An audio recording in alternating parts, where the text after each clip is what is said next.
وبركاته. معكم أحمد عبد النبي من على قناة يوتيوب. دلوقتي حبيت أقول لكم عن المشكلة اللي حصلت معايا. أنا طلبت منتج أونلاين من خلال برنامج لون، وطلبت جالي بالعنق. يعني مش هو ده المنتج بتاعنا اللي مش طلبته.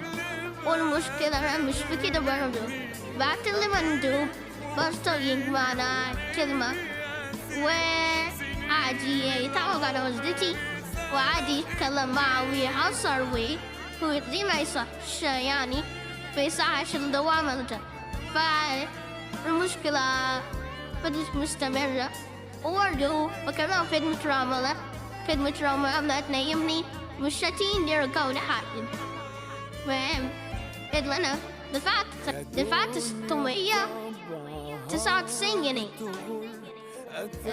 من أول البداية، من أول الطلب كنت دافع 714 جنيه. والمشكلة المشكلة فضلت مستمرة وما انتهتش لحد دلوقتي.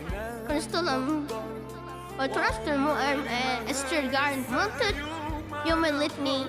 كان عليهم الثلاث وقعد يقولوا ما توقعش تنقع لي وانا مالهم الحواراتهم دي. والله وديت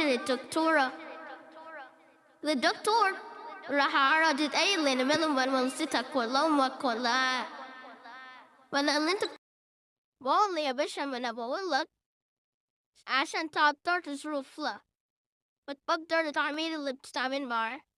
فراح ردت اي بقول لك في ايه هتستلم والله كلام خدمة العملاء. والله يا باشا ما انا كلمتهم مع الترتشو وقلت لهم اللي انا عايز مندوب غيرك وكده. قال لي ما فيش غيري وانا كل يوم موجود.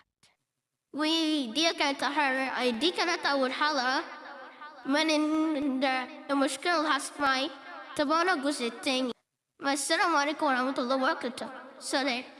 وعدها أنا على المشكلة بخصوص مريم الموظفة ودي شغالة في العملاء تبعنا برضه. وأنا أقولكوا على كل حاجة في الجزء التاني إن شاء الله. ما تنسوش اللايك والفيديو والاشتراك في القناة. كان معكم أحمد أبناء، ويا رب يكون الفيديو وعجبكم. وما تنسوش تكتروا شير كتير عشان الفيديو ده يوصل للناس وحقي يرجعلي.